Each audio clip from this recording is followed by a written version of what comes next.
Welcome to the Football Outsiders live stream. We'd like to welcome you if you're watching on YouTube, Twitch, Twitter, Facebook, the little app in the corner of our site, wherever you're watching us. Hi, welcome. Thank you for coming and joining us. We're on, as you know, every weekday at 1 o'clock Eastern, talking about football. If you're watching us, make sure you ask comments in the chat. And if you're on YouTube or Twitch, please like and subscribe to the show. Same goes if you're listening after the fact on the Football Outsiders Podcast Network. Please like and subscribe to the show. Give us a review.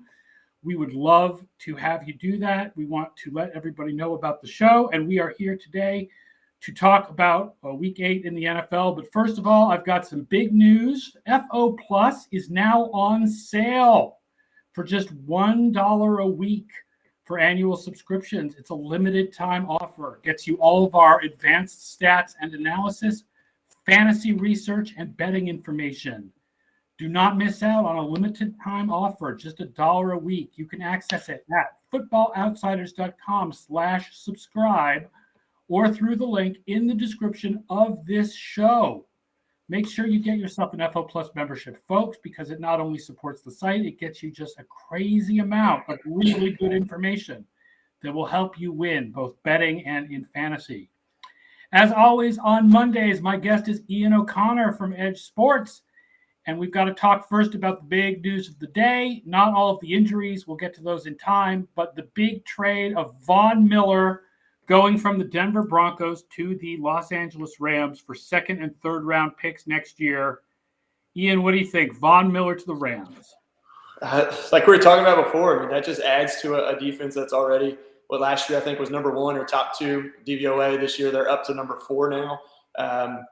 Just another playmaker on their team. You know, it's like at first I got the notification that he was likely to play or coming back this week, and then about 10 minutes later he's getting traded to the Rams. So, but like we mentioned, it's still going to be tough. I mean, makes sense for the Rams to add as much as they can in that stacked NFC. You know, they're 7-1 and still third in the conference behind Arizona on tiebreaker and behind Green Bay as well. So, I mean, they've looked good the last few weeks. So adding him, you know, is not going to hurt them at all.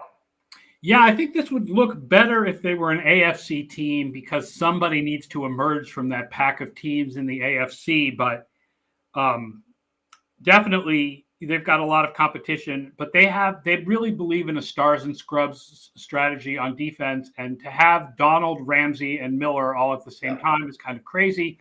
And they have, you know, it's not always about recognizing inefficiencies in the market. Sometimes value just comes from if you value things differently from other teams, you can get more stuff that you want because other teams have different valuations. And clearly, the Rams value rookies less than other teams. So they are willing to trade their draft picks away. They've traded away their first, second, and third round picks from next year.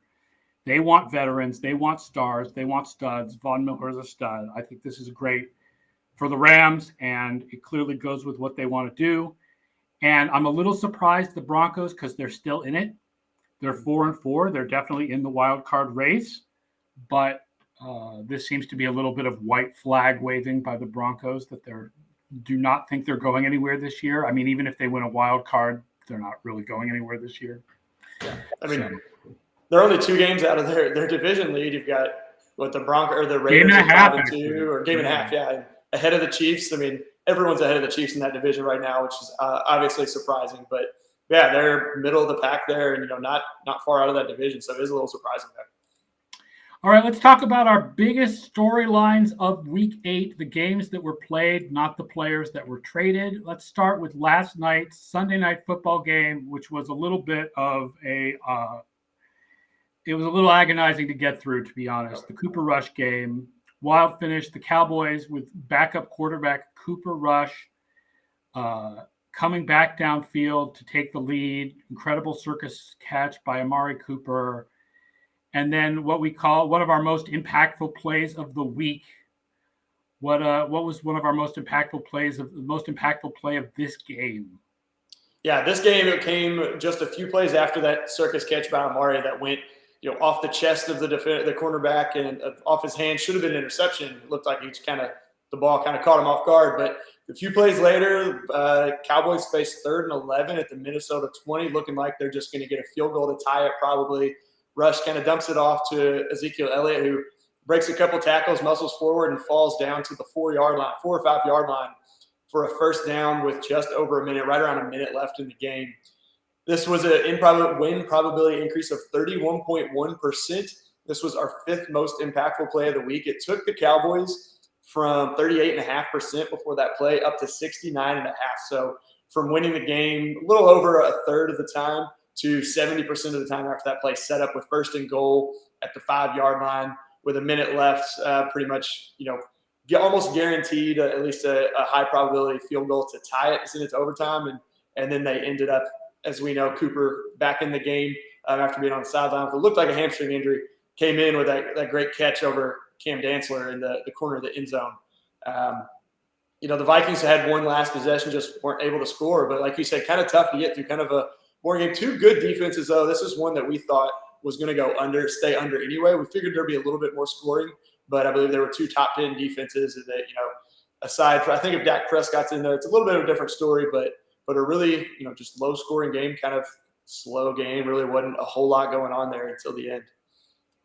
I will say Todd Singer says, as a Colts fan, I am dreading this segment today. It may not be quite as bad as you feel, Todd, but you'll be surprised about some of the things we may say about the Colts later. But first of all, with the Vikings, this game was a slog. The Vikings play an incredibly conservative brand of football. As a lot of people noticed on Twitter, it's like the Cowboys let Cooper Rush do more downfield than the Vikings let Kirk Cousins do, which is nuts. But the Vikings are not a terrible team. There was this takeaway from the game that, the Vikings must be an awful team.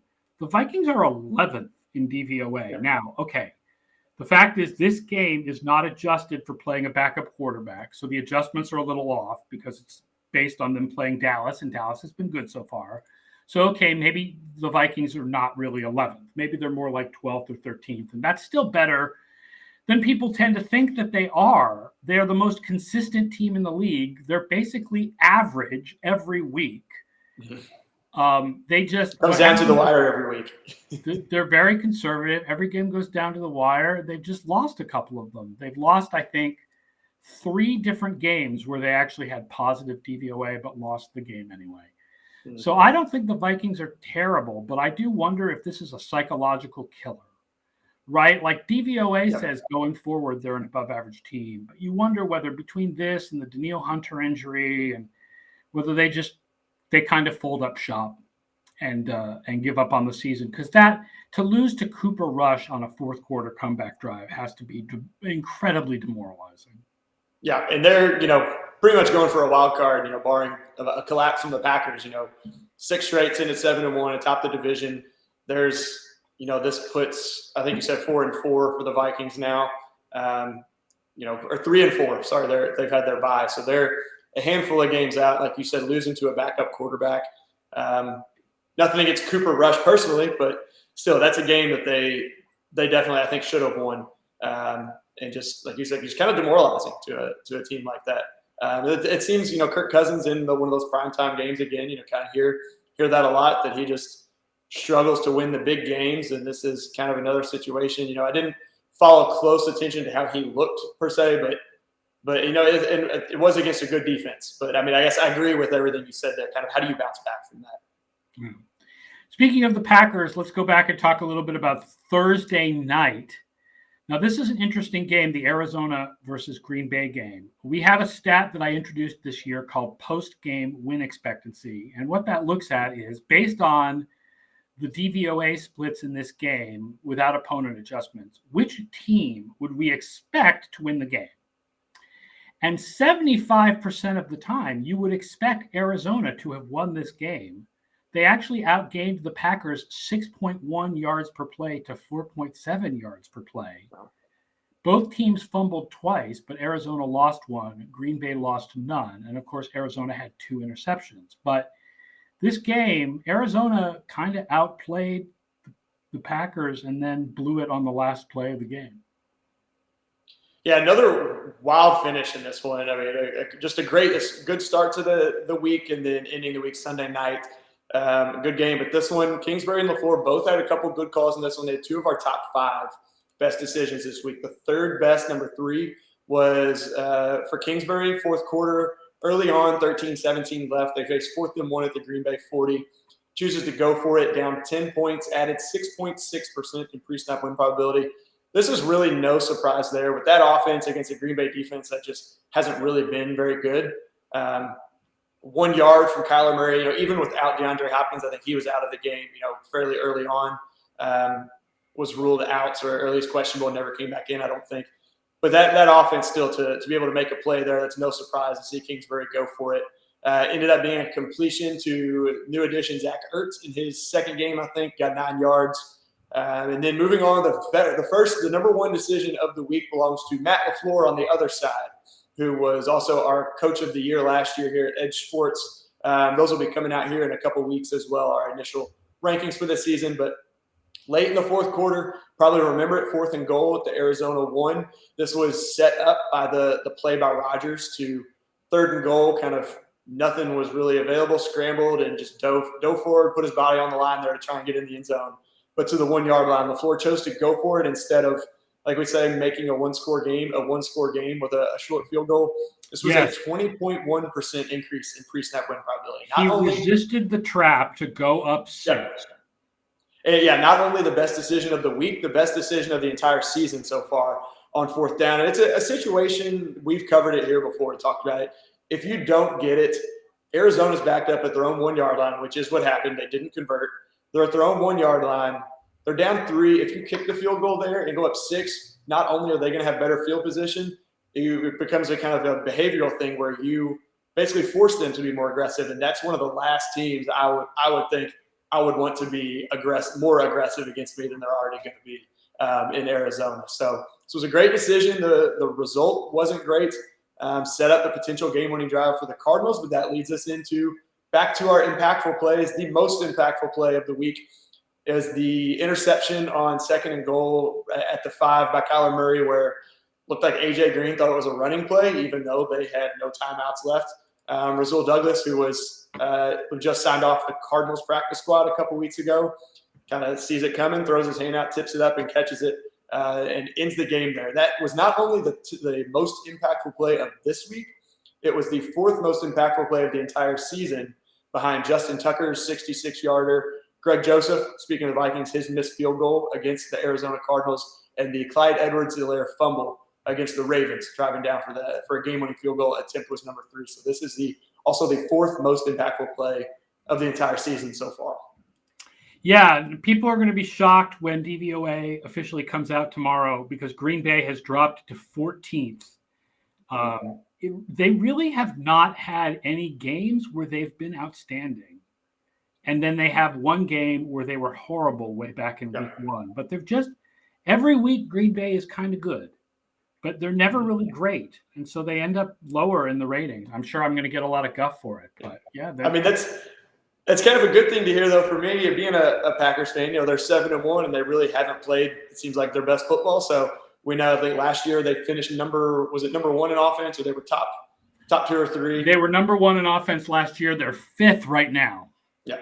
So the offense, I think, still has a ways to go. The defense they've had a lot of injuries too, which has been tough. Actually, they were without their top 3 receivers this past week. Tunyon's now out with torn ACL, so he's gone. The defense, they got Whitney Merciless, who's made some plays there, and they've got some guys. Hopefully, they can get back. But Jair Alexander being out, the defense just needs to get a little bit better there. Same with some other teams that we'll cover here coming up in a little bit too. Todd Singer says it hurts me to say this as a Purdue fan, but the punt muff by Rondale Moore really hurt Arizona. Yes, that is true. And a punt muff is almost always recovered by the receiving team. So in DVOA, it's not a very large penalty because it's very rare that the punt muff gets recovered by the other team. Now, obviously, this was a little bit different than a normal punt muff because it just glanced off his hand, but that's a seriously lucky play that does not tell us anything about how good Arizona and Green Bay are going forward. Tells us nothing. Yeah. And Todd would like to hear too, being a Purdue fan, but Rondale Moore also played his high school football here in Louisville, where EdjSports is based. Went to Trinity High School, who's my big rival, but still good to see. Cool to see a local guy make it. But yeah, just a tough break. Like you said, just barely glanced off his finger in the very slightest. But before we get to the next highlighted game, I want to remind you all again, FO Plus is now just $1 a week for annual subscriptions. Get all of our advanced stats, all of our fantasy tools, picks against the spread. You can access this offer through the show description or at footballoutsiders.com/subscribe. Okay. Todd Singer did not want us talking about the Titans and the Colts. We're going to talk about the Titans and the Colts. Another close game that needed overtimes to settle things. It had all kinds of impactful plays, good and bad decisions by coaches. Hit us up with Mike Vrabel, my friend. Yeah, so Mike Vrabel had the second best fourth down go of the week. This was late in the fourth quarter, 3:22 left. 4th and 1 at midfield. They're tied at 24. Chooses to go for it, which is a great call. Tyler, you don't want to punt that ball away, especially with that defense they've got, who I think has gotten a little bit better the last couple of weeks, up near the low 20s from the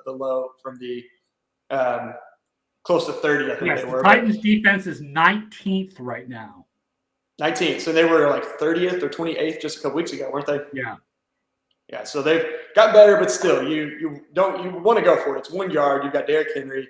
We mentioned before, the Colts are number 1 in rush defense, but they were, I think, when I looked at this morning, 22nd against the pass. So you don't have to run it on 4th and short. We talked about. They did. Yeah, and little did we know at the time that Henry was hurt. Yeah. And may now be out for the season. Yeah, could be back. I think I saw for the playoffs potentially. Still waiting on results the last I saw. But, yeah, pretty much regular season he's done. He picked it up here, and the pre-snap change and win probability was 18.5% on this play. So that's just a big one. And if it wasn't for our top play, the Matt LaFleur 4th down, that would be our biggest of the week and of the season. It took them from 39.6 to from 58.1 from 39.6. So by going for it, they were over 50%. They converted and went up to 66 to win it almost 2/3 of the time. Unfortunately, later in the same possession, he made our worst play call of the week, or our 4th down decision of the week, with 1:39 left, 4th and 6 at the Indy 45. Choosing to punt, tied at 24, you can't really flip the field that much. He gets bailed out, which we'll get to eventually, but it costs him 10.8% prior to the snap. A 4th and 6 might seem like a long way, but like I mentioned, Tennessee or Indianapolis's pass offense was only, I think, 22nd against the pass defense. I'm sorry. Yeah, something like 20th, I believe. Yep. So, and Tannehill, had a couple interceptions, but had 3 touchdowns. A.J. Brown had a huge game. They're without Julio Jones, but still a 4th and 6 isn't as low probability as you might think in that situation. And, there's really only so much you can flip the field there. But fortunately for they were Vrabel, counting on Carson Wentz doing something stupid. Pulling a Carson Wentz. Yeah, they get possession at their own 8. Promptly gave it right back. I don't know what Wentz was doing, trying to avoid a safety. It looked like I think he had a couple guys on him right. Yeah, it was like a tight end screen, and he couldn't get the ball to the tight end, and so just kind of flipped it, similar to the Tua Tagovailoa play we talked about a couple weeks ago, where it was just like a what are you thinking play, and intercepted right at the 2-yard line by Elijah Molden, and taken in basically 2 steps into the end zone to give the Titans the lead. That interception, that pick 6, was our 4th most impactful play of the week at a 42.1% win probability loss for the Colts, and it gave the Titans the lead. But the Colts got another shot, and they drove down, scored, and tied it. So it is overtime. So Titans go to another overtime game. Here in a game they were down 14-0 early on. The Colts looked like they were in control. But going in, and Colts punted on the first possession. Titans get the ball and then get to a 4th and 2 at their own 36. Ends up being the 4th worst decision of the week by punting. This is one we're going to get one of those that we like to convention. We know there are going to be some that are a little unconventional. We're going to get some flack for, but the punt there cost them 6% prior to the snap. And, you think about it, if you don't get it, they're in a long field goal range, just need, a little bit of yardage to make that a little bit more manageable if they don't score a touchdown. But, he punts it to the Indianapolis 15, gets bailed out again by Carson Wentz with our 2nd most impactful play of the week. which was a interception on 1st and 10 at their own 27 by Kevin Byard. Increases the Titans' win probability by 50.2%. Again, that was our second most impactful play of the week. Ended up setting up another game-winning field goal for Randy Bullock in overtime. They get the upset despite Vrabel and his decision-making late in that game. Yep, this was another weird one. This is another game that had the quote-unquote wrong winner based on post-game win expectancy. Indianapolis had a 68% post-game win expectancy. The Titans actually had more yards per play, 5.0 to 4.3, but the Colts had a much better success rate on offense, 47% to 38%. And then remember, the Titans had the benefit of an interception by Tannehill where they forced a fumble and got the ball back. That kind of thing is really rare and not predicted at all. And so that play made a huge difference in this game and made, to send it to overtime to keep it close. So by DVOA, the Colts outplayed the Titans. And so therefore, I know this sounds crazy. The Colts are actually 10th now in DVOA. Like everything, they're doing everything right except Carson Wentz's interceptions.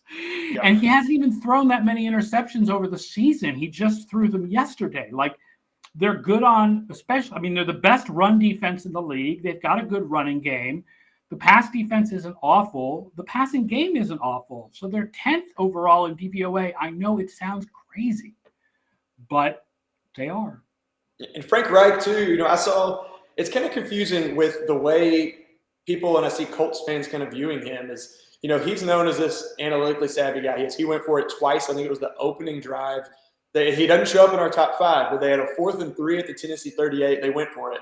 That was a 2.6% increase win probability. I think it was the same drive. It was 4th and goal at the 2. They go for it and they score. They go up 7-0 there. They end up 14-0. And then they've got a 4th and 3 at the Tennessee 40, up 14-0 late in the first quarter. They don't get it. And, people agreed with his decisions that they converted. And then they don't get that one, and I see, people like, you're at midfield. Why are you doing that? Why not punt the ball or kick a long field goal, whatever it is? But he made the right decision there. It didn't work out. So it's always confusing how people, kind of play the result. But even that 4th and 3 at the 40 was almost a 2% increase in pre-snap win probability. Might not seem like a lot, but Frank Reich is making the right decisions more often than not. And in that situation, you're either attempting a long field goal, and I think Blankenship is still hurt, I believe, isn't he? I don't know who they're. Yeah, they've got a backup kicker. So you got a backup. So if you want to try a long field goal, you risk missing it, you give that up, give the ball up at midfield. Basically, if you punt again, you're at the Tennessee 40. There's not much utility gain from punting there. Even if you do get it down to the 1 yard line, a lot of times your win probability is still lower than what it would have been by going for it, even prior to the snap, before knowing if you get it or not. It's just. Todd Singer points out Michael Badgley is the kicker right now. Okay, from former Charger, right? Yes. So yeah, just interesting to me, fascinating that people, they kind of laud him, when they're converting them, but they don't get him, and they're the first to kind of hammer like that was a terrible decision. He shouldn't have done that, but no, it was the right decision. It just didn't work out for them. So. All right, let's talk about the most impactful plays of the week, most of which we've already talked about already, but there's one I do want to kind of hit a little bit in here. So let's bring up that most impactful plays of the week graphic. Yeah, so number 5 of the most impactful plays was, as you can see down there, the Cowboys we talked about from last night. It was the 15-yard completion on 3rd and 11 to Zeke Elliott to get the Cowboys to the 5-yard line. That was a 31.1% increase. Number 4 we covered as well. Colts Titans tied at 24. It was the Carson Wentz interception, pick 6 from his own 8-yard line. The 2-yard return for the Titans was 42.1%. Number 3 is a game we haven't covered yet. Kind of surprising because going into it was the game of the week. Top 2 teams in the NFC South. Buccaneers were down 2 with 1:36 left, 2nd and 10 at their own 25. We're right at 50% to win. Tom Brady's pass was intercepted, taken back for a touchdown by, I think it was P.J. Williams. Saw his teammates kind of telling him to get down on the sideline, which Scott Brown, here, our VP of Data Science here, when we were doing our podcast earlier, kind of talked about this. But after the touchdown, the the Saints or the Bucks dropped down to 1.2% win probability. They only had one timeout left, I think it was. If he had gone down, and they could have made the Bucks use their timeout, run out the clock, there may be a 0.1%, which, like I mentioned earlier, you never want to give Tom Brady more than 0% chance. But it's really not as big of a difference as we see in some other situations. What would have been really interesting is if the Saints scored that touchdown, missed the extra point, then it's only an 8-point game, and to see Brady and the Bucs drive down, get the 2 and win it overtime would have been insane. But as it turns out, the Saints made the extra point, went on to win in a 9-point victory. And here is your third game of the week with reversed post-game win expectancy. The Bucs would be normally expected to win this game 79% of the time. And there's a colossal difference in penalties, a lot of which aren't covered in DVOA because they're not predictive. And Tampa Bay was penalized 11 times for 99 yards, and the Saints were only penalized 2 times for 10 yards in this game.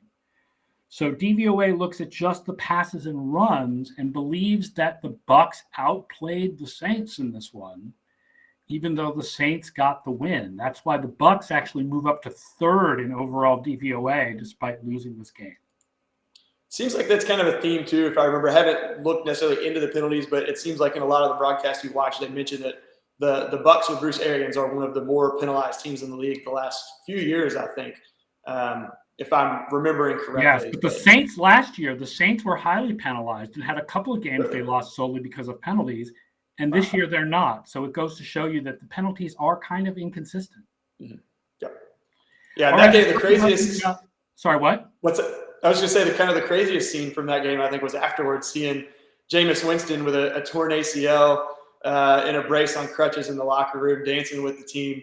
Was one of the funnier things and kind of crazier scenes that I saw yesterday. Coming out of that game. Congrats to Trevor Siemian for winning the game, but we have to be honest that going forward, you have to expect that the Saints offense is not going to be as good as it has been. And so because of that adjustment for the backup quarterback, despite the win, we actually have the Saints playoff odds dropping 13% this week. Because now going forward, we don't expect them to be as good a team as they have been so far. Yeah, not really said. I imagine with, as we do our power rankings too, they will drop down as well here as we utilize, your DVOA and adjusting for quarterbacks there, with Winston being out for the season, like we said, expect them to drop there as well too when we get those out coming up tomorrow or Wednesday too. So the second most impactful play of the game. Yeah, the top 2 we've talked about as well. The Colts and Titans now tied at 31 after the Colts touchdown. They're now in overtime, just under 6 minutes left in the game. Again, it's Carson Wentz's interception. Titans bring it back to the 32-yard line. That's an increase of 50.2% for the Titans, a loss of 50.2% for the Colts, obviously looking at it from the offense's perspective. And then number 1 was Kyler Murray's pass intercepted, 65.9% decrease in win probability, good for number 1. In week 8, and as I mentioned, number 4 on the season. All right, let's talk about the top 5 best play calls. Some of these we've hit already, some of them we haven't. So let's talk about the top 5 best play calls. Number 5, another upset, Browns and Steelers. Yeah, this one was early in the game. Kevin Stefanski, the Browns are up 3-0. The very first play of the second quarter. 4th and 1 at the Pittsburgh 39, choosing to go for it. Increased the Browns' win probability prior to the snap by 5.3%, which is a pretty big number that early in the game with that good, that awesome Browns offensive line. I don't remember if they're drawing a blank on the name, the offensive tackle that got hurt, Jack Conklin. Yes. I'm not sure. I don't remember if he was out at this point, but still, they've got a great offensive line. You've got Nick Chubb.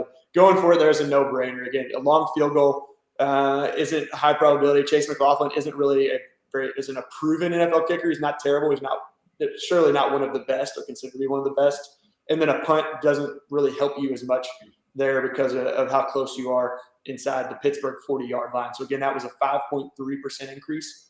Number 4, coming in, Bears without Matt Nagy. It was Chris Tabor? I keep forgetting that name. Yeah, we got our picture. We even got a photo there. Chris Tabor right there. Yeah, he's up there coming in at number 4 with a 6% increase in win probability on the 4th and 1 at the San Francisco 22. Bears were down 7, and this was that Justin Fields play where he went to the right, came back to the left, went upfield, cut back to the middle, ran about 70 yards, it seems, on one play. Only counts as 22, but long run, great play to get the touchdown. I think the Bears missed the extra point, unfortunately for them, but that decision to go for it alone increased their win probability by 6% versus a field goal attempt there. Number 3, we mentioned Cardinals, Packers, Cliff Kingsbury down 10, 4th and 1 at the Green Bay 40. Kind of a no-brainer with that offense to go for it early in the fourth quarter. Was 6.6% increase in win probability. The top 2 we've talked about as well. Titans, Colts tied at 24. Vrabel's 4th and 1 at the Tennessee 50 was an 18.5% increase. And again, if not for the number 1 play with Matt LaFleur, that would be the number 1 of the week in the season. But LaFleur's 4th and goal decision to go for it from the 1-yard line was worth 20.1% in win probability prior to the snap. Had Green Bay converted, it would have taken them up to 97.7%, would have pretty much closed out the game. But they failed. It took them down to 64.5%. So they were still able to win the game. Or they were still favorites to win the game almost 2/3 of the time, even though they didn't convert. The Cardinals still had to go, 99 yards to win. And they almost 60 yards to tie. Yep, almost did. And then that just kind of crazy play in the end zone.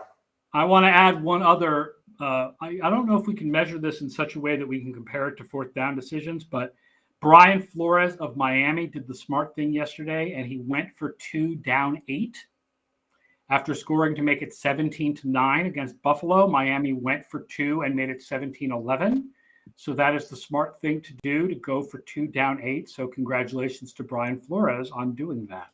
Yep, and we agree with that decision as well. Obviously, like you said, it's the smart thing to do analytically. It was about a 0.5% increase in pre-snap win probability. Might not seem like a lot, but most PATs throughout the game are at 0.1, 0.2%, and they were so low in that game.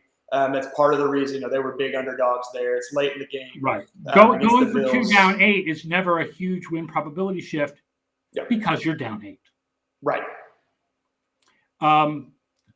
Again, don't forget to like and subscribe to the show, our channels on YouTube and Twitch. Please come comment on the live stream. If you're listening to this after the fact on the Football Outsiders Podcast Network, you should be here live, 1 p.m. Eastern, every weekday. And that way you can actually ask us questions and comment on things live.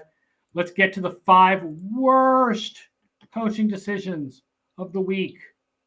Yeah, we've got a couple in here that are going to be some head scratchers at people. One of these I'm going to have to kind of talk through. Scott Brown, earlier I mentioned on our podcast, explained it very well. So I'll do my best to explain it as well as he did. But we'll talk about that when we get there. First, though, is number 5, the Jets and Bengals in that big upset yesterday. The Jets were down 3, 4th and 2 at the Cincinnati 6.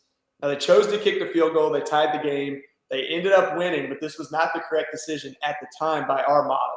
We gave them 4.9% greater chance to win if they had gone for it than kicking the field goal.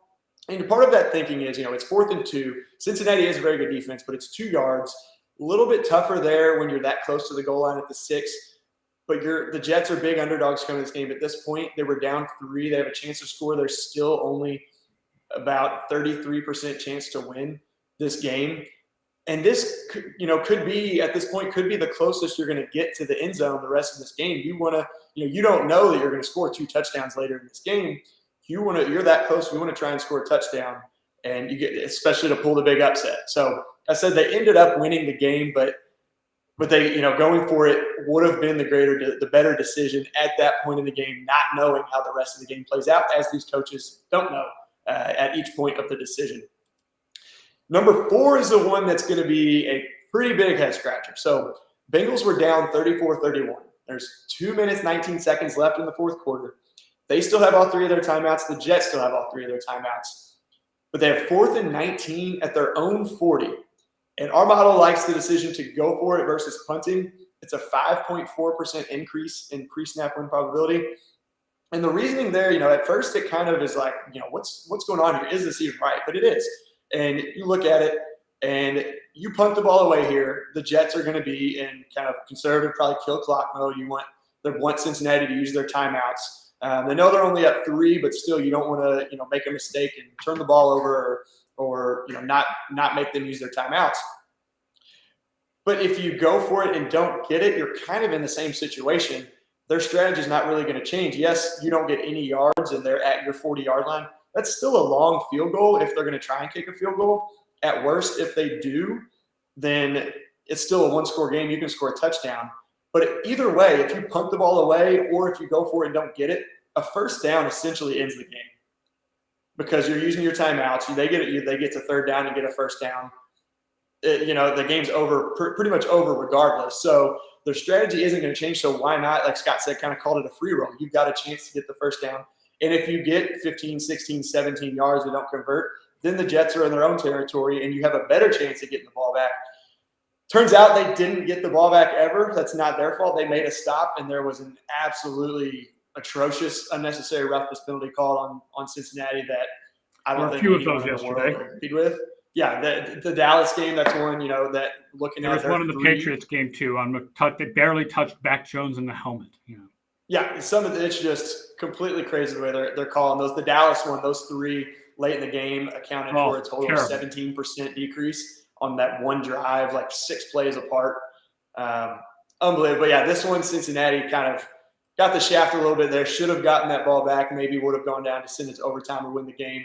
But still, going for it on that fourth down is the better decision because of the fact you may never get that ball again. So hopefully that helps explain for people. You still may not agree, but at least hopefully it helps see the reasoning behind it and why the model likes that decision. We do have some of these very counterintuitive decisions that our model likes, but there's always an argument for it, and we can always explain it in that situation. And looking at it too, even if they're the worst team in the league going against the best team in the league, that's still a situation where we're going to call that a go. So that comes in at number 4 at 5.4%. Moving on, number 3, we talked about Titans, Colts, 31-31, the 4th and 2 in overtime. Mike Vrabel choosing to punt instead of go for it was 6% win probability error prior to the snap. And then number 2 is Kevin Stefanski, who we talked about, showed up on our best. This is a shocker because Stefanski is usually very aggressive and ahead of the curve on these decisions. I was very surprised when I saw this. He ran Baker Mayfield up there doing the hard count. I'm thinking, he's going to hard count, try and get them to draw them off sides, but they're still going to go. And he chose to take the delay of game. And you got to think, he mentioned, he said there were a couple things that went into it. Part of it, the defense was playing so well. I think part of it was the fact that Nick Chubb got stuffed earlier. We mentioned Conklin was out of the game. But still, you're such a favorite to convert that, even against a pretty good Steelers defense. You're a favorite to convert a 4th and 1, especially in your midfield, almost 70% of the time. And with that Browns team, I think they're top 5 in rushing. If not, they were number 1 at one point a couple weeks ago. Yep. They're hold on a second. They are currently number 2. Yeah, so that was just a complete head scratch to me. And, there's kind of the argument Pittsburgh doesn't have a kicker. So that doesn't really affect this play for Cleveland as much. Yes, it goes into the fact, we know our model knows that it's Chris Boswell kicking. We know every team's kicker. We account for that. We can't adjust for kickers mid-game, but a situation here where it's Cleveland with the ball versus Pittsburgh, coming down where they had to go for it earlier, this situation just doesn't have that big of an effect. And as I mentioned, when we look at the opposite, the flip side, and saying, all right, is Cleveland the worst team in the league on offense and defense? Pittsburgh is the best. This decision goes from a 7.4% error to still a 4.6% error. So either way you look at it, 4th and 1 in midfield, 3rd quarter, 2 minutes left, that's a no-brainer to go for it. And he, for whatever reason, chose not to go for it. And it cost him. Moving on to number 1, Titans again. We talked about this one. Mike Vrabel was late in the 4th quarter, the 4th and 6 at the Indy 45. There's really not much to be done by flipping the field there. You're still gonna be lower win probability versus going for it, but it was a 10.8% decrease in win probability by choosing to punt there late in the game. We ended up with defense and Carson Wentz instead of Vrabel. Should have been Vrabel in that number 1 spot. Sorry about that. Oh, that's right. I did not catch it either. Yep. Yeah, so that is Mike Vrabel, not Frank Reich. But that is our number 1, is Vrabel choosing to punt on 4th and 6. All right, you can find all of this and more over at the EdjSports.com top 5 section, editorial section, EdjSports.com, EdjSports.com. Let's just talk briefly about Monday Night Football. The Chiefs trying to right the ship after playing below expectations all year. The Giants trying to stay competitive despite having a lot of injuries on offense. Current line is Chiefs -10. Now, the Football Outsiders pick is just barely the Chiefs to cover, and the Edge Sports pick is... Yeah, we're still on the Chiefs. We've got the Giants a little bit better to cover, though. So at 10 points, I think, is the last line that I saw. So for New York to cover, so to lose by less than 10 or to win, it's 54.8%. For this to push or cover at 10 points or less, 57.5. So not overwhelming. Our fair value spread has this at the Chiefs -7, so a touchdown and an extra point.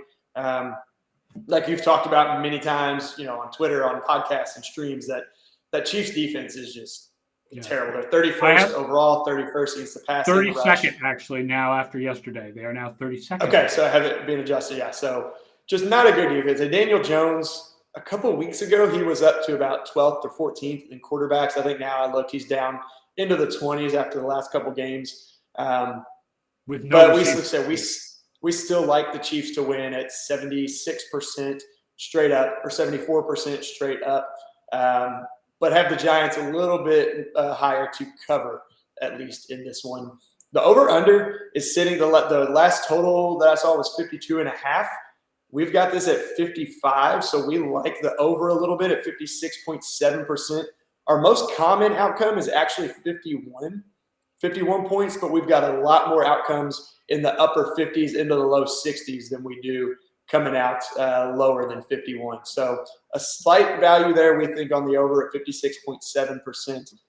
Looking at the public betting, pretty much everyone on the Chiefs, no surprise, 74% of the bets and 92% of the money that's been wagered is on Kansas City. So really no surprise on this one. I don't think, this once again, sounds kind of bad. I think the last couple of weeks I've gone against the edge model, but I would be willing to say the Chiefs cover in this one on Monday Night Football tonight. And the other thing I'll point out, the Chiefs are among the places they're really bad on defense. Obviously, they're really bad in a lot of places is against tight ends. So this may be your Evan Engram receiving prop. Might be a good one tonight. All right. Thank you to everybody who's tuned in. Thank you to everybody who's listened afterwards on the Football Outsiders Podcast Network, everyone who's live. Remember, we're streaming at 1 o'clock Eastern every day on YouTube, Twitch, Twitter, Facebook, and in the little widget in the corner of Football Outsiders. Please make comments throughout the show. And don't forget, as I have mentioned a couple of times in the show, FO Plus is now on sale, just $1 a week for annual subscriptions. It's a limited time offer to get you all of our stats and analysis, fantasy, research, data, and betting information. Don't miss out, $1 a week. You can access it footballoutsiders.com/subscribe and through the link in the description of the show.